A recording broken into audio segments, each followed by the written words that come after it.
ছাত্র জনতার আন্দোলনের মুখে ক্ষমতাচ্যুত আওয়ামী লীগের রয়েছে গণহত্যার মতো মানবতাবিরোধী অপরাধের অভিযোগ। নতুন সরকারের কাছেও সাধারণের প্রত্যাশা গণহত্যার সুষ্ঠু বিচার।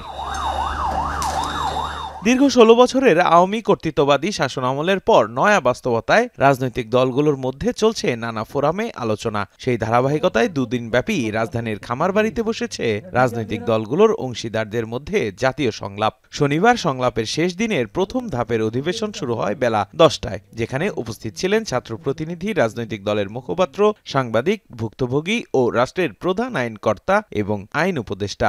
আমরা কি প্রতিশোধ নিতে চাচ্ছি? দীর্ঘ ৩.৫ ঘণ্টার আলোচনায় গুম খুন থেকে জুলাই গণহত্যায় বিচারের চ্যালেঞ্জ শীর্ষক অধিবেশনে উঠে আসে বিগত দিনের রাজনৈতিক প্রতিপক্ষের অসহায়ত্বের চিত্র। বক্তারা বিচার কার্যক্রমের গতি নিয়ে হতাশা প্রকাশ করেন, বলেন রক্তের দায় শোধ না করলে ভবিষ্যতে কেউ আন্দোলনে নামবে না।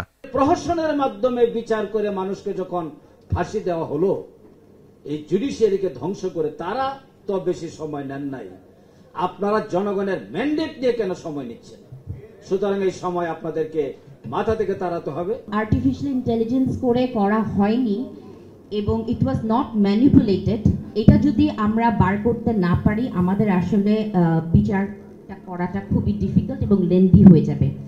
এই ১৫০০ জনের মধ্যে বেশিরভাগ হচ্ছে বিএনপি এবং সমমনা দলগুলোর নেতাকর্মী।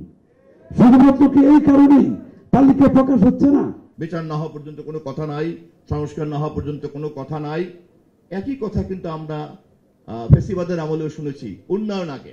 আলোচনায় অংশ নিয়ে আন্তর্জাতিক অপরাধ ট্রাইব্যুনালের চিফ প্রসিকিউটর বলেন, বিচার কার্যক্রমে আন্তর্জাতিক মান ও স্বচ্ছতা বজায় রাখতে হবে। এ সময় অ্যাটর্নি জেনারেল বলেন, জুলাই গণহত্যার বিচারে প্রধান চ্যালেঞ্জ হচ্ছে ঐক্যে ফাটল।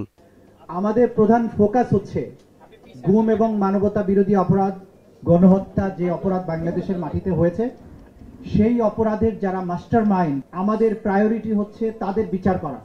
এবং সেই ক্ষেত্রে আমরা হাজার হাজার মানুষের বিচার করতে পারবো না এবং আমরা সেই লক্ষ্যে অগ্রসর হচ্ছি না। জুলাই বিপ্লবে শহীদদের রক্তের বিনিময়ে যে চেতনায় উদ্বুদ্ধ হয়ে আমরা রাজপথে কাঁধে কাঁধ মিলিয়েছিলাম,